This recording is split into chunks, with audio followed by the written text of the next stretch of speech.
कि स्पोर्ट्स में भारत का भविष्य कितना उज्जवल रहने वाला है। कि टोक्यो के और पेरिस के बीच में नॉर्मली 4 साल का समय रहता है, इस बार 3 साल का ही समय था। विनेश पहली ऐसी भारतीय बनी जो कुश्ती में फाइनल तक पहुंची। अभी लंबी कैरियर में आप कई बड़े टूर्नामेंट खेलेंगे, खेलना बंद नहीं करना चाहिए। ज्यादा से ज्यादा कंपटीशन में हिस्सा लेना कितना आवश्यक है। World class sports ecosystem develop करने की प्राथमिकता दे रहा है। खेलो इंडिया एथलीट्स की एक बड़ी फौज देश के लिए तैयार हो रही है। पूरी दुनिया में भारत के तिरंगे की स्थान बढ़ा करके देश वापस लौटना और मेरे निवास पर आपका स्वागत करने का मुझे अवसर मिलना, मैं इसे मेरा अपना गौरव मानता हूं। और पेरिस जाने से पहले जो जाते हैं उनको भी पता होता है कि हमें अपना बेस्ट देना है, और मैंने हमेशा यही कहा है सबको कि आपको अपना बेस्ट देना है, और आपने दिया है। दूसरी बात है, हमारे खिलाड़ी उम्र में बहुत छोटे हैं और अभी से ये अनुभव मिला है, तो आगे हमारे पास एक लंबी समय है अधिक अचीव करने का, और वो आप जरूर करेंगे। इस अनुभव का लाभ देश को मिलेगा। साथियों, पेरिस ओलंपिक्स भारत के लिए कई मायनों में ऐतिहासिक रहा है। इस ओलंपिक्स में देश के लिए जो रिकॉर्ड्स बने वो देश के कोटि कोटि नौजवानों को प्रेरणा देंगे।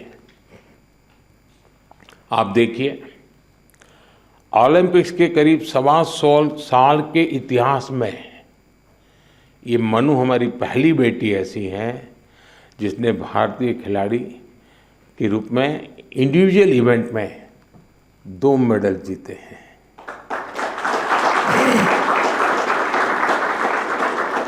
हमारा नीरज पहला ऐसा भारतीय खिलाड़ी है जिन्होंने इंडिविजुअल इवेंट में गोल्ड और सिल्वर जीते।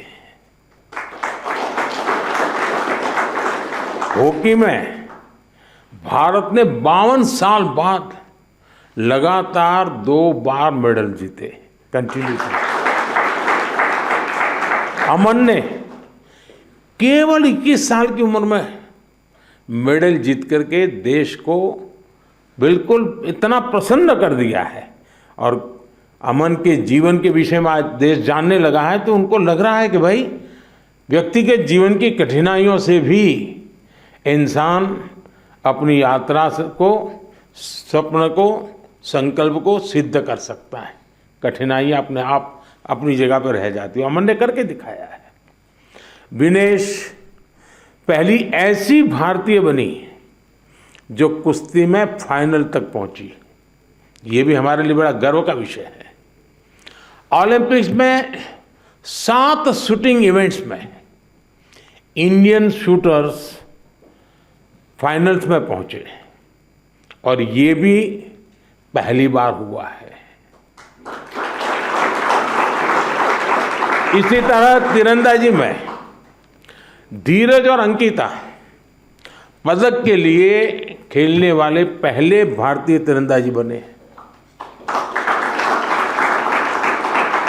और लक्ष्य, हमारा लक्ष्य सेन, आपके मैच ने तो पूरे देश का जोश बढ़ा दिया है। हमारे लक्ष्य भी ओलंपिक में सेमीफाइनल तक पहुंचने वाले एकमात्र पुरुष बैडमिंटन खिलाड़ी बने हैं। हमारे अविनाश सावले, इसने स्टीपल चेज के फाइनल में क्वालिफाई किया। इस फॉर्मेट में ये भी फर्स्ट टाइम रहा। साथियों, हमारे ज्यादातर मेडलिस्ट, जैसा मैंने कहा, अपनी 20s में है, बहुत छोटी आयु के हैं। आप सभी बहुत युवा हैं, आपके पास बहुत समय है, बहुत ऊर्जा है।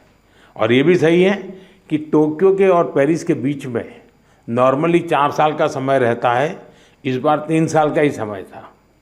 तो हो सकता है आपको 1 साल और अगर मिला होता प्रैक्टिस का तो शायद आप और नई कमाल करके दिखा देते। अभी लंबी कैरियर में आप कई बड़े टूर्नामेंट खेलेंगे, खेलना बंद नहीं करना चाहिए, रुकना भी नहीं चाहिए, एक भी मैच छोड़नी नहीं चाहिए।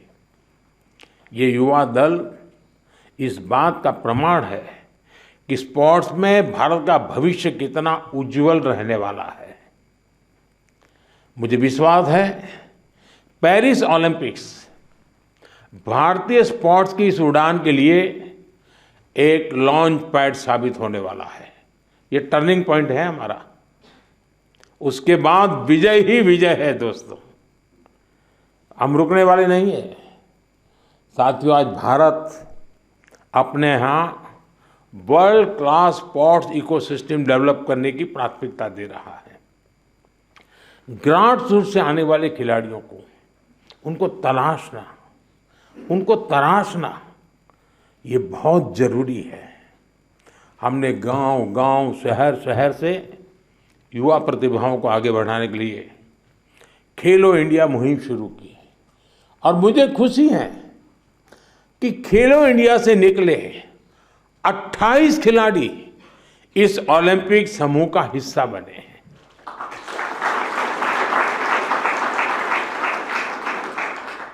अमन है, अनंतजीत है, धीरज है, सर्वजोत है, इन सब ने खेलो इंडिया एथलीट के रूप में अपनी जर्नी शुरू की थी। और इससे हुआ ये है कि खेलो इंडिया में खेलना और जी भर के जीतना ये एक बहुत बड़ा अहम हिंदुस्तान का कार्यक्रम बन चुका है जी। मैं मानता हूँ मैं खेलो इंडिया को और तवज्जो देनी है और ताकत देनी है। उसी में से हमें अच्छे नए होनहार खिलाड़ी मिलने वाले हैं। आपकी तरह ही खेलो इंडिया एथलीट्स की एक बड़ी फौज देश के लिए तैयार हो रही है। हमारे खिलाड़ियों को सुविधाओं और संसाधनों की कमी न पड़े, ट्रेनिंग में दिक्कत ना आए, इसके लिए बजट भी लगातार बढ़ाया जा रहा है। सबको पता है कि किसी भी खिलाड़ी के लिए ज्यादा से ज्यादा कंपटीशन में हिस्सा लेना कितना आवश्यक है।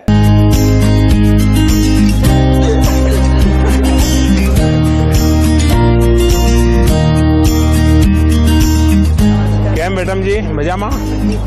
અમદાવાદ જઈ આવી? ના સર, હવે જવાની છો? हाँ हाँ बिल्कुल।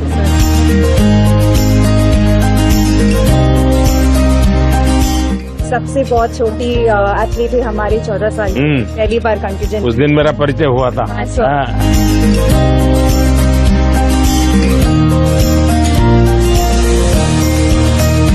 आपकी एक फेमस रेसिपी है ड्रम स्टिक्स की जी, वो काफी फेमस हुई है। वाह। जैसे हम आज सबके साथ बात करते हैं तो हम विटामिन सी रिच खिलाती हो सबको रेकमेंड करते हैं। क्या हाल है काशी का? सचमुच में? वो क्या है? हाँ, चलिए बाबा की कृपा बनी रहे।